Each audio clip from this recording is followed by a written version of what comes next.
Hola y bienvenidos a Coffee Break Spanish. Welcome back to Coffee Break Spanish. This is lesson 36, and in today's lesson we're going to be going shopping. Well, Cara's going to be shopping, I'm going to be buying some postcards.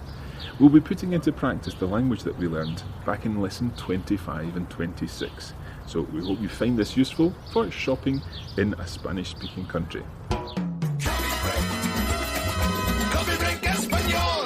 We're going to begin with a conversation that was recorded in an estanco. Un estanco. Can you remember what un estanco was? Un estanco is a tobacconist's, and that's where you can buy stamps and also, in this case, postcards. We'll then be continuing our shopping trip with the visit to the shoe shop, where Cara and her mum decided to buy some shoes. Let's begin, first of all, in the estanco, and we will listen to the conversation, as usual, right the way through, and then I'll start to split it up and talk about the various aspects of language contained in this conversation. So get ready to listen. Buenas. Hola. ¿Tienen tarjetas postales? Sí, están allí al lado de las revistas. Gracias.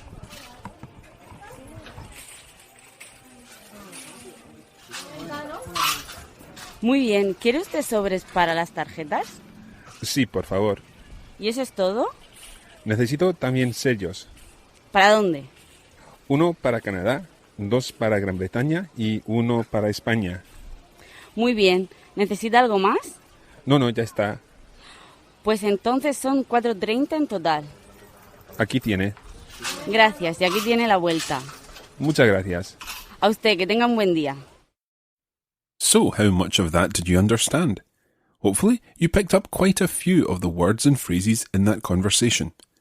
We're going to listen to the conversation now in parts, and you can see the constructions used in this conversation when I explain them. Let's listen to the beginning of the conversation. Buenas. Hola. ¿Tienen tarjetas postales? Sí, están allí al lado de las revistas. Gracias. So I've asked the question, ¿tienen tarjetas postales? Listen once more to the answer. Sí, están allí al lado de las revistas. Now that was quite quick, so I'll say this more slowly. Listen carefully.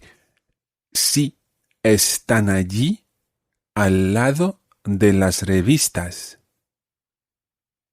Están allí al lado de las revistas. Okay, now there's one phrase in there that you'll probably have recognized, and that's al lado de. Al lado de was used when we were learning about the town.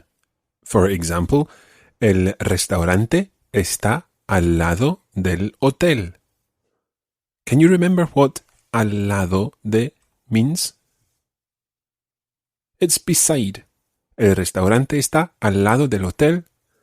The restaurant is beside the hotel or next to the hotel. Están allí al lado de las revistas. They are over there, beside the magazines. Las revistas, the magazines. So I go and have a look at the postcards and then come back with the postcards I've chosen to buy.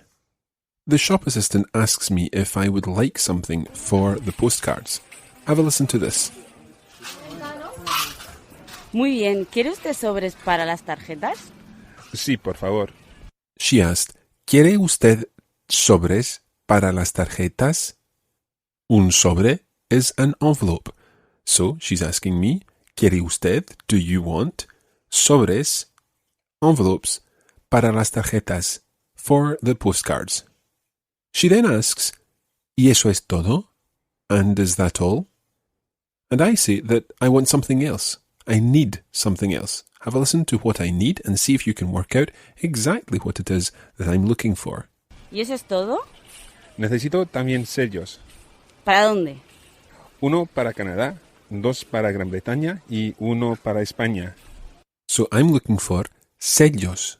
Un sello is a stamp. I specified which countries I required the stamps for.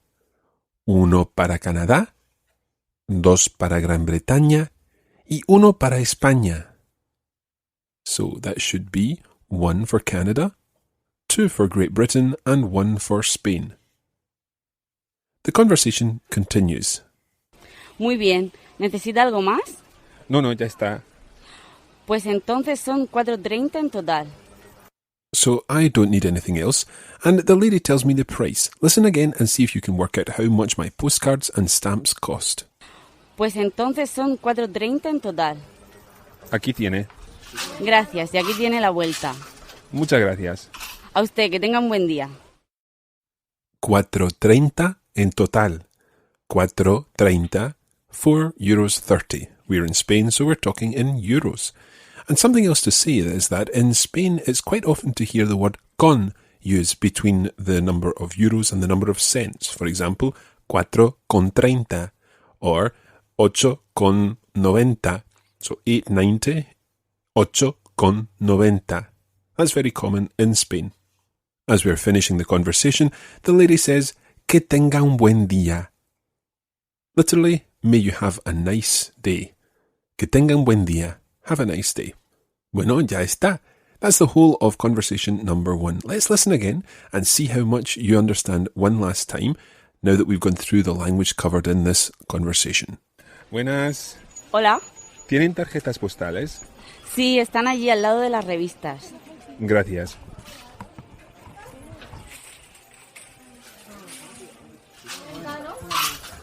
Muy bien, ¿quiere usted sobres para las tarjetas? Sí, por favor. ¿Y eso es todo? Necesito también sellos. ¿Para dónde? 1 para Canadá, 2 para Gran Bretaña y 1 para España. Muy bien, ¿necesita algo más? No, ya está. Pues entonces son 4.30 en total. Aquí tiene. Gracias, y aquí tiene la vuelta. Muchas gracias. A usted, que tenga un buen día.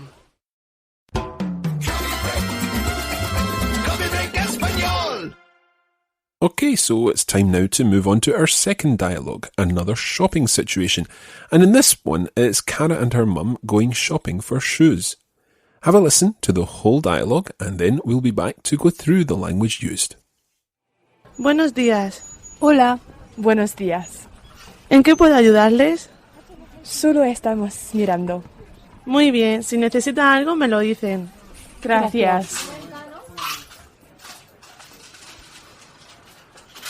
Por favor, mi madre quisiera probarse estos zapatos. ¿Tiene una 38? Un momento. Aquí tiene. Gracias. ¿Cómo están? They're a bit big. ¿Tiene la 37? Voy a ver. Lo siento, se nos ha agotado la 37. No importa. ¿Y estos? Esto sí que tengo la 37. Un momentito. Aquí tiene. Gracias. Están bien. ¿Cuánto valen? Estos valen 45 euros. 45 euros. 45? Sí, Muy bien. se los lleva. Muy bien. ¿Quieren acompañarme a la caja? ¿Podemos pagar con tarjeta de crédito? Claro que sí. Necesito su pasaporte o DNI. Aquí tiene. Gracias.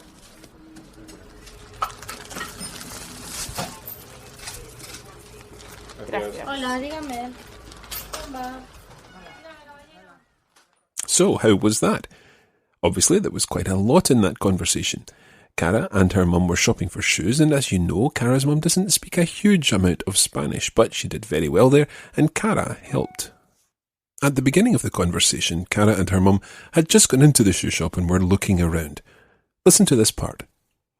Buenos días. Hola, buenos días. ¿En qué puedo ayudarles? Solo estamos mirando. Muy bien, si necesitan algo me lo dicen. Gracias. You'll have recognized the ¿En qué puedo ayudarles? Question from the assistant. ¿En qué puedo ayudarles? How can I help you? Cara said, Solo estamos mirando. Solo estamos mirando. We are just looking. Estar plus a verb that ends in ando or yendo means to be doing something. Estoy mirando. I am looking. Estoy cantando. I am singing. Estoy estudiando español. I am studying Spanish. In this situation, Cara said, estamos mirando. We are looking. The shop assistant then said something to Cara and her mum. Listen again to what she said. Muy bien, si necesitan algo me lo dicen. Si necesitan algo, me lo dicen. Si necesitan, si ustedes necesitan, if you need algo, something, me lo dicen.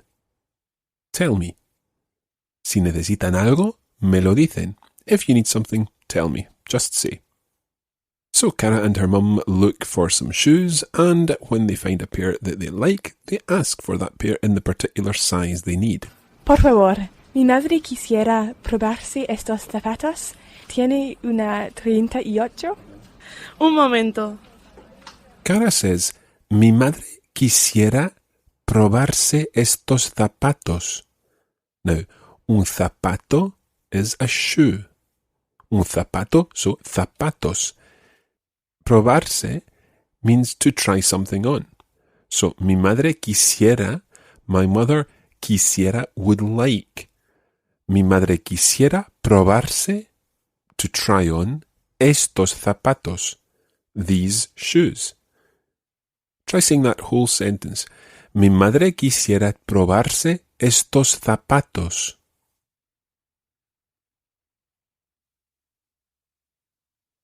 Let's think a little about this probarse again. We always cover a particular point of grammar in these lessons, so this is what we're going to be looking at today. Probarse is what's called a reflexive verb. It's like llamarse. Llamarse meaning to call oneself.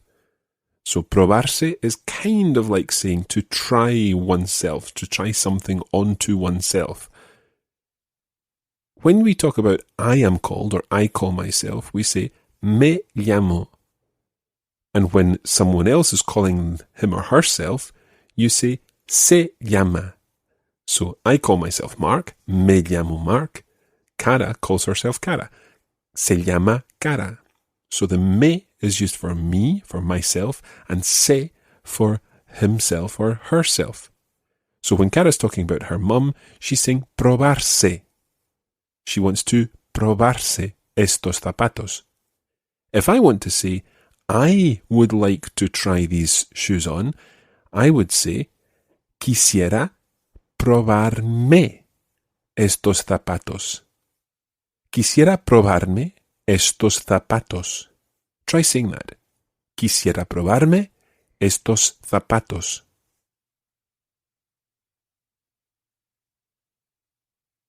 So the lady comes back having found the size that was requested. Aquí tiene. Gracias. ¿Cómo están?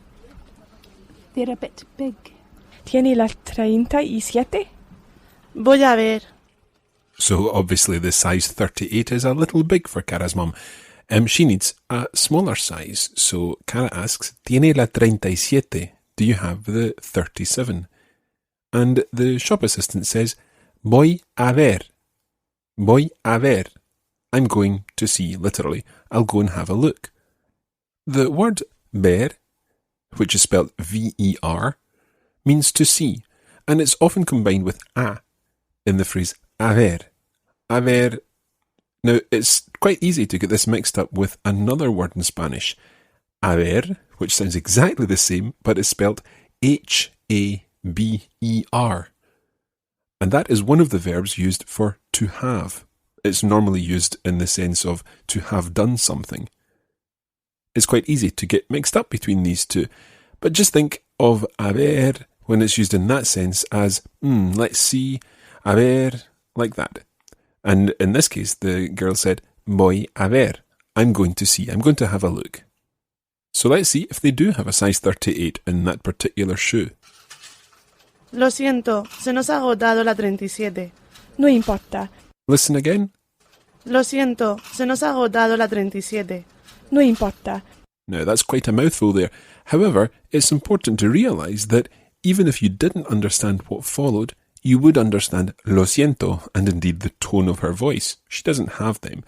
Se nos ha agotado la 37. This is quite a complicated phrase, and basically it means that they've run out of size 37 in that particular shoe. Se nos ha agotado la 37. Cara uses a nice phrase to answer that. She says, no importa, no importa. It doesn't matter.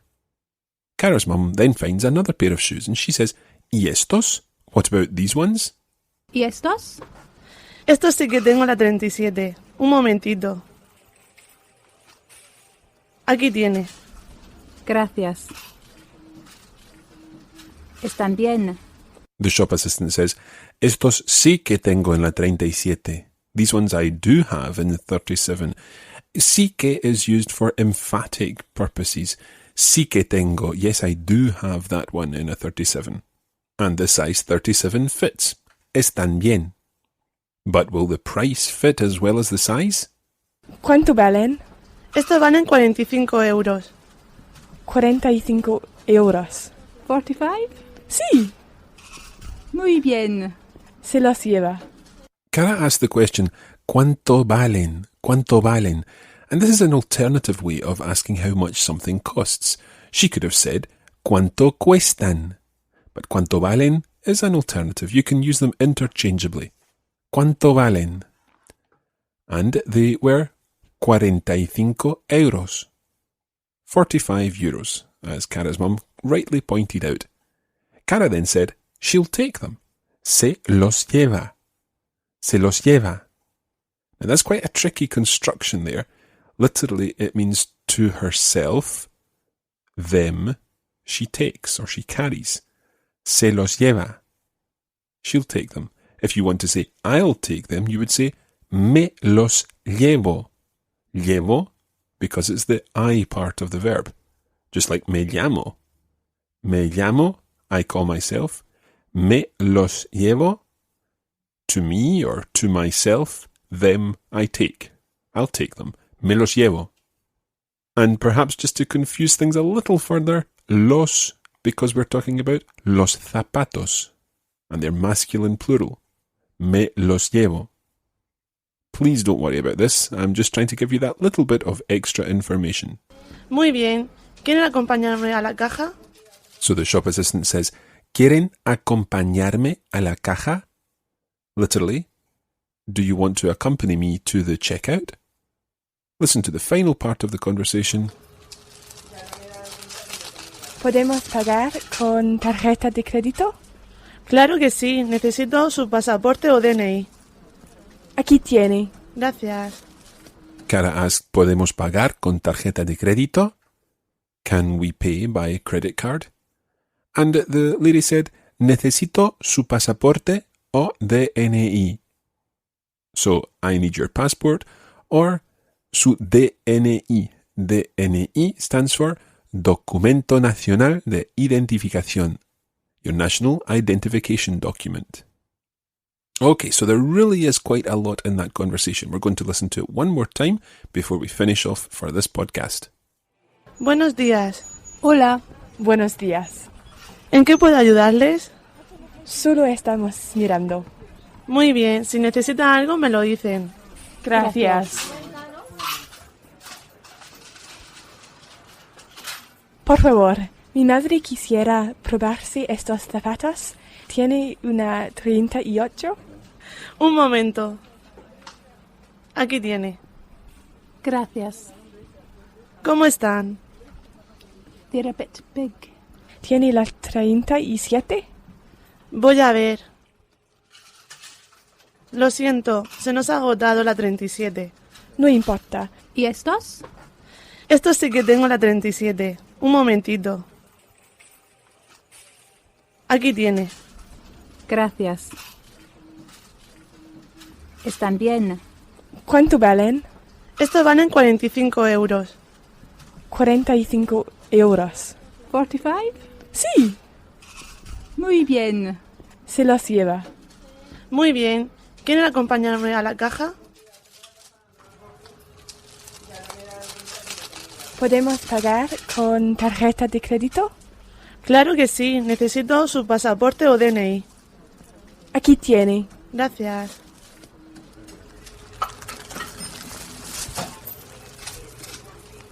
Gracias. Hola, dígame. Hola.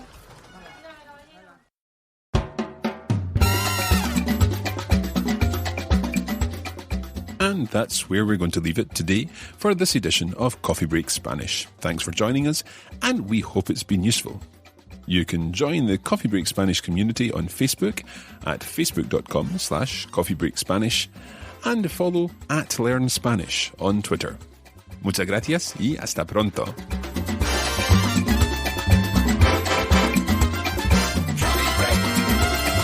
Coffee Break Español! This is a production of the Radiolingua Network. Find out more at radiolingua.com.